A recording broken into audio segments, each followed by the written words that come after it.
سمرا آدمی اگر اندر سے بے سکون ہوتا ہے تو اس کی زندگی، اس کی خوبصورتیاں، اس کے اجلے کپڑے اس کے لیے کئی دفعہ تکلیف کا سامان بن جاتے ہیں۔ اللہ تبارک و تعالیٰ نے جب نبی کریم علیہ السلام کو پیدا فرمایا تو فرمایا میں نے تمہیں فقط نبی نہیں دیا، میں نے تمہیں ایک نور عطا کیا ہے۔ یہ جو نورانیت ہوتی ہے نا، نورانیت یہ انسان کے باطن کو منور کرتی ہے۔ ڈاکٹر کہتے ہیں کہ یہ جو روشنی ہے نا، یہ سامنے نہیں ہوتی، روشنی تو کہیں پیچھے ہوتی ہے۔ آنکھیں تو صرف اس روشنی کے نکلنے کا ذریعہ ہیں۔ اقبال کہا کرتے تھے کہ لوگ نا اپنا ظاہری حلیہ سنوارتے رہتے ہیں، اندر چونکہ بڑے بڑے گہرے زخم ہوتے ہیں، حسد کا زخم، بغض کا زخم، کینے کا، لالچ کا، عداوت کا، اندر زخم بڑے گہرے ہوتے ہیں، تو بیچارے اپنا اوپر سے سارا کچھ پالش کرتے رہتے ہیں۔ تو اقبال کہنے لگے دل بینا بھی کر خدا سے طلب،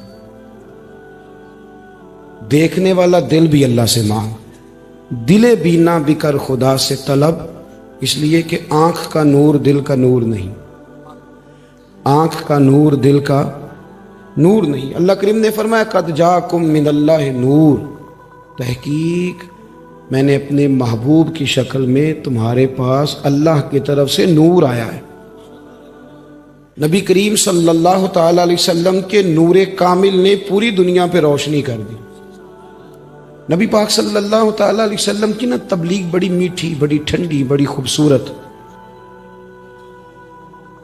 قائل کرنے والی تبلیغ، قریب کرنے والی تبلیغ، یعنی حضور صلی اللہ علیہ وسلم ما وراء العقل گفتگو نہیں کرتے تھے۔ محبوب جب بات چھیڑتے تھے تو ہر بندہ سمجھتا تھا میری بات ہو رہی ہے، آپ سمجھیے گا میری بات۔ اور وہ جو اندر بہت ساری دیکھیں نا، بہت سارے لوگ دکھی ہیں، تکلیف میں ہیں۔ مثلا کچھ لوگوں کو یہ ٹینشن بن جاتی ہے کہ میں نا خوبصورت لگنا چاہیے مجھے، تو بیچارے سارا دن آئینے کے سامنے کھڑے رہتے ہیں، سب سے بہترین جوڑا پہنتے ہیں، سب سے اچھی خوشبو لگاتے ہیں، پھر بھی مطمئن نہیں ہوتے کہ میں پیارا لگ رہا ہوں، پھر بھی انہیں اطمینان، یعنی ذرا کو بندہ کہہ دینا کہ یہ کیا پہنا ہوا ہے تو ہو سکتا ہے اسی وقت کپڑے بدلنے چلے جائیں۔ کیوں بھلا؟ ظاہر کو سنوار رہے۔ میری بات کی سمجھ آ رہی ہے؟ ظاہر کو۔ لیکن جب انسان اس چنگل سے نکل جاتا ہے نا، اس چنگل سے نکل جاتا ہے، حضور نے ایک نور دیا لوگوں کو۔ عرب کے سردار بڑے بڑے قیمتی جبے کبے پہنتے تھے، پر ایک وقت وہ بھی آیا کہ لوگوں نے پابند لگے کپڑے پہن کر ممبروں پہ بیٹھ کے حکومت کی، وہ حکومت کرتے رہے اور لوگ ان کی حکومتوں میں سکون کرتے رہے۔ نبی پاک صلی اللہ علیہ وسلم نے نا انسان کو ٹھنڈا رہنے کا طریقہ بتایا حضور نے، اور اندر ہی اندر ایسی تبلیغ فرمائی۔ یار آپ دیکھیں، انسان جب ظلم کرتا ہے، ظالم بنتا ہے تو بن جاتا ہے، اور اگر وہ کوشش کرے تو اللہ اسے تقوی بھی عطا کر دیتا ہے۔ عرب کے لوگوں کا طریقہ تھا بیٹیاں دفن کرتے تھے۔ ہم یہ بات سن لیتے ہیں، کبھی اس پہ غور کریں، توجہ ہے میری بات پر؟ یہ تو دیکھیں ذرا غور کریں، تھوڑا بہت ظلم تو آج بھی ہوتا ہے، تھوڑا بہت ظلم تو بیٹیوں کو حصہ تو آج بھی نہیں دیتے سیٹھ لوگ، آج بھی نہیں دیتے حصہ۔ میں چونکہ اب ہمارا سامنا لبرل لوگوں سے پڑتا ہے، اب ایک پوری اسلام مخالف لابی ہے جو دنیا میں کام کر رہی۔ مجھے ایک صاحب نے کہا جی آپ دیکھیں، اسلام، ہم کہتے ہیں عورتوں کے برابری کے حقوق ہونے چاہیے، تو اسلام نے عورت کو آدھا حصہ دیا، مرد کو ڈبل دیا، یہ تو حقوق برابری کے نہ ہوئے۔ میں نے کہا اصل میں آپ کی عقل کام تھوڑا کرتی ہے نا، نہیں سمجھ آئی بات کی؟ آپ کی عقل تھوڑا کام کرتی ہے، ذرا زیادہ کرے تو آپ کو سمجھ آئے کہ عورت کا حصہ پھر بھی زیادہ ہے۔ سنگل حصہ نا بیوی کا، مرد کا، بیوی کی ذمہ داریاں کیا ہیں؟ کوئی بھی نہیں۔ اس حصے میں سے، خرچے میں سے اس نے کہاں خرچ کرنا ہے؟ اس کے ذمہ بچوں کی تعلیم ہے، کھانا ہے، خرچہ ہے، اس کے ذمہ خاوند کا خرچہ ہے، اس کے ذمہ ماں باپ کی خدمت خرچ کرنے کے لحاظ سے ہے۔ وہ مالدار ہے، کرے تو اچھی بات ہے۔ مرد کے ذمہ کیا ہے کہ ماں باپ کی خدمت بھی اس نے کرنی ہے، بچوں کا بھی خیال مالی طور پہ اس نے رکھنا ہے، اس کی ذمہ داری ہے۔ بیوی کو نان نفقہ بھی، خرچے سارے تو خاوند نے کرنے ہیں، تو بیوی کو جو آدھا ملا وہ بھی سارا مفت کا ہی ہے، اس لیے کہ اس نے کہیں خرچ اس کی کوئی ذمہ داری دین نے مقرر ہے. عورت کو حصہ آدھا دیا ہے پر اس کی کوئی ذمہ داری نہیں لگائی. مرد کو حصہ ڈبل دیا ہے, ذمہ داریاں 11 گنا لگا دی.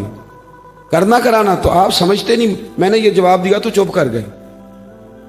کہنے لگے میں تو کبھی سوچا ہی نہیں. میں کہا میرے کو لائیں تینوں اور بھی کئی کوئی سوچنا پائے گا.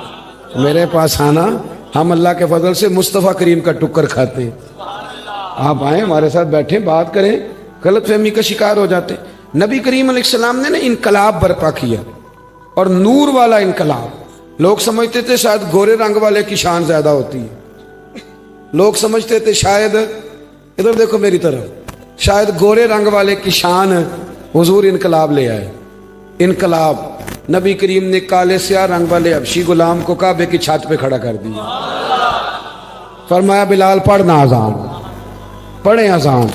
ایک شخص نے حضور کے کان میں کہا تھا یا رسول اللہ صلی اللہ علیہ وسلم, محبوب مر تو ویسے ہی گئے ہیں آج کفار مکہ, تو بلال کے بڑے دشمن ہیں, کسی اور کو نہیں کہہ دیتے.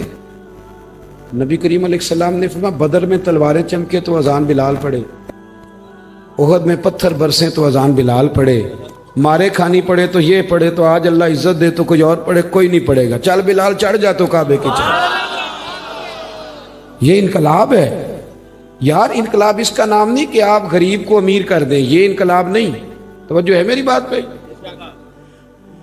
انقلاب یہ نہیں کہ آپ غریب کو امیر کر دیں, غریب کو امیر کر دیں. بہت سارے غریب تو امیر ہو کے بگڑ جاتے ہیں. امیر بندے ناراض تو نہیں ہو گیا میرے نال؟ ہاں, ان کو بعد میں بڑی باتیں یاد آ جاتی ہیں, وہ بڑے اوپر نکل جاتے ہیں, پھر وہ کہانیاں سناتے ہیں, پھر وہ بتاتے ہیں کہ یہ ہو گیا تو وہ ہو گیا, تو اب تو مجھے فلانا منسٹر بھی فون کرتا ہے.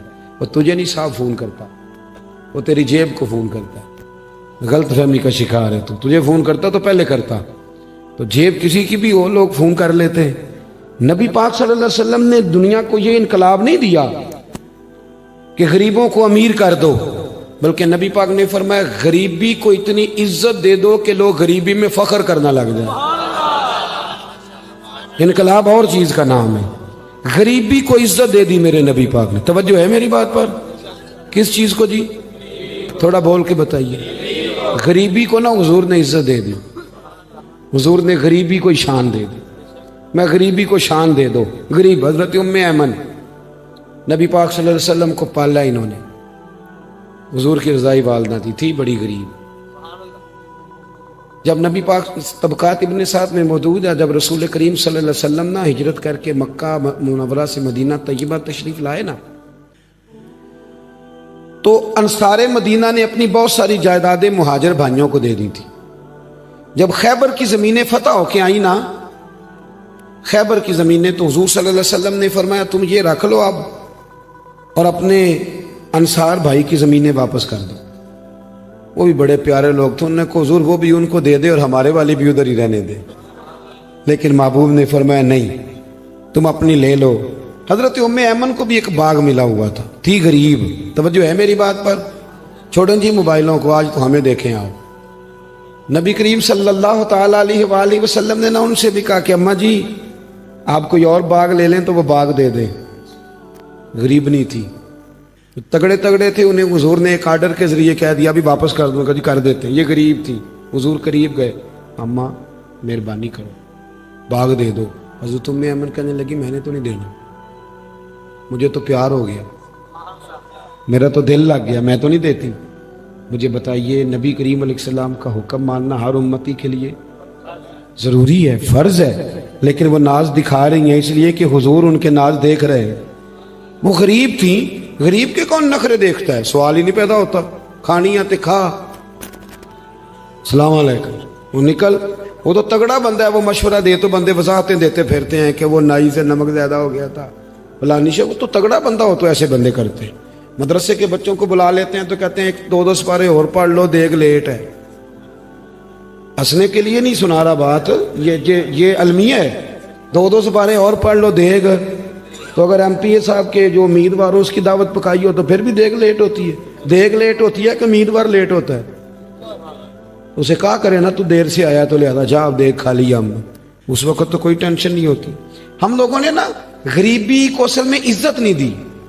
غریبی کو اگر عزت مل جاتی نا غریبی کو تو حال بدل جاتا. نبی کریم علیہ الصلوۃ والسلام نے انہیں منانے لگا, اماں مان جا. اماں کہتی میں نہیں مانتی. حضور فرمانے لگے اٹھ میرے ساتھ, میں تجھے باغ دکھاتا ہوں. اماں یہ والا باغ, کہنے لگی نہیں مجھے نہیں پسند. تو حضور نے فرمایا چل یہ دیکھ لے, کہنے لگی نہیں یہ بھی نہیں لینا. نبی کریم نے فرمایا یہ دیکھ لے, کہنے لگی اگر یہ دیتے ہیں تو میں واپس کر دیتی. آپ میری بات کو سمجھے. حضور کہتے بھئی آپ نے کو پیسے دے کے دیے, میری بات سمجھ رہے ہیں آپ کو تحفے میں دیا تھا واپس کر دیں. حضور نے منایا, جب وہ راضی ہو گئی تو محبوب گویا فرمانے لگے اللہ کا شکر ہے کہ انصاری کا مال بھی واپس ہو گیا ہے اور ایک غریب اماں بھی راضی ہو گئی. اسی کتاب میں ایک اور روایت ہے, راوی حضرت عبد الرحمن ابن عوف. مزیدار روٹی ویسے کون کھاتا ہے؟ جو روز چھوٹا گوشت کھاتا ہے. کون مزیدار کھانا کون کھاتا ہے؟ جو تکے کھاتا ہے روز. میں بتاتا ہوں, مزیدار روٹی وہ مزدور کھاتا ہے جو کام پہ جاتے ہوئے نا سویرے 2 روٹیوں میں اچار رکھ کے ساتھ لے کے جاتا ہے. میں ذمہ داری سے کہہ رہا ہوں, کبھی دیکھ لینا اسے کھاتے. ہاں کبھی دیکھنا, درسے میں مزدور لگے ہوئے تو میں دیکھتا تھا 2 روٹیاں سویرے. وہ تو نخرہ کرتا ہے بھائی. لوگ کہتے ہیں یہ مجھے بند ہے, یہ مجھے کھلا ہے, اس میں نمک زیادہ ہے, اس میں. کیونکہ وہ امیر آدمی ہے. جو 50,000 روپیہ روز کا کماتا ہے وہ تو پیسے دے ہی نہیں سکتا. وہ تو سیدھے بینک میں جاتے ہیں, بینک سے نکل جاتے ہیں. وہ جو 600 روپیہ دیہڑی کماتا ہے نا 600, وہ 3 دفعہ ہاتھ جھاڑتا ہے, 3 دفعہ بسم اللہ پڑھتا ہے. ہاں وہ یہ 50,000 والے کو کہاں بسم اللہ یاد رہتی ہے. تو آئے بینک میں اور گئے بینک سے. مزدور سویرے 2 روٹیاں باندھ کے لاتا ہے, دوپہر تک وہ اچار جو رکھا ہوتا ہے وہ بھی آدھا پونے کو لگ جاتا ہے. لیکن وہ تھوڑی سی چھاؤں دیکھتا ہے. اے سی والے کمرے میں اتنا چسکا نہیں روٹی کھانے کا, لیکن وہ تھوڑی سی چھاؤں دیکھتا ہے, اس کے نیچے جاتا ہے, پھر اپنے ہاتھ دھوتا ہے, پھر پانی بھرتا ہے پیالے میں, اور پھر جب وہ بسم اللہ شریف پڑھ کے کھاتا ہے, کبھی اس کی آنکھیں دیکھو, کبھی اس کا کبھی نظام دیکھو. اور پھر جب وہ روٹیاں کھا کے آسمان کی طرف دیکھتا ہے تو لگتا ہے کائنات کا سب سے بہترین کھانا کھایا ہے اور بہترین شکریہ بھی ادا کر رہا ہے. میں آپ کو صحیح کہہ رہا ہوں, نبی پاک صلی اللہ علیہ وسلم کی حدیث ہے. حضور نے فرمایا دنیا کا بہترین کھانا وہ ہے جو انسان محنت کی مزدوری سے کھاتا ہے. بہترین روٹی ہے وہ, بہترین. نبی پاک نے غریبی کو عزت دی. حضرت عبد الرحمن ابن عوف کہتے ہیں میرا ایک دن دل کیا تھا کہ یہ دولتیں چلی جائیں, میں غریب ہو جاؤں. حالانکہ امیروں کا کبھی غریب ہونے کو دل میرا کیا تھا. کہ کس طرح؟ فرمانے لگے ایک غریب صحابی حضرت سعد انصاری نبی کریم کی بارگاہ میں ملنے کے لیے آئے. انہوں نے جب نبی پاک کے سامنے ہاتھ کیے نا ملانے کے لیے, قربان جائیں, انہوں نے ہاتھ پیچھے کرنا چاہا پر میرے نبی نے ان کا ہاتھ تھام لیا. حضور نے زور سے پکڑ لیا. انہوں نے ایک دفعہ چاہا, پھر اصل میں آپ سمجھے نہیں نا میں کیا کہہ گیا ہوں. یعنی حضور نے ہاتھ تھام لیا, یعنی نبی کریم نے ان کا اپنے دستے مبارک سے ہاتھ پکڑ لیا. صحابی خاموش ہو گئے. حضور نے پھر ان کا ہاتھ کھولا اور میں یہ کیا ہے, تو وہ رو پڑے. عرض کرنے لگے حضور بچے زیادہ ہیں, مزدور آدمی ہوں, پھاوڑے کے ساتھ, کدال کے ساتھ, کئی کے ساتھ کام کرتے. یا رسول اللہ یہ نا چھالے پڑ گئے میرے ہاتھوں پہ.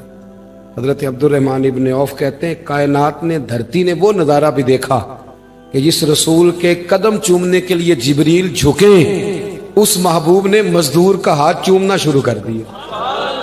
فرماتے ہیں غریبی کو وہ عزت ملی کہ میرا بھی دل کرتا تھا غریب ہو جاؤں, دل کرتا تھا. یہ کس نے ذروں کو اٹھایا اور صحرا کر دیا, یہ کس نے قطروں کو ملایا اور دریا کر دیا, یہ کس کی حکمت نے یتیموں کو کیا در یتیم اور غلاموں کو دنیا بھر کا مولا کر دیا.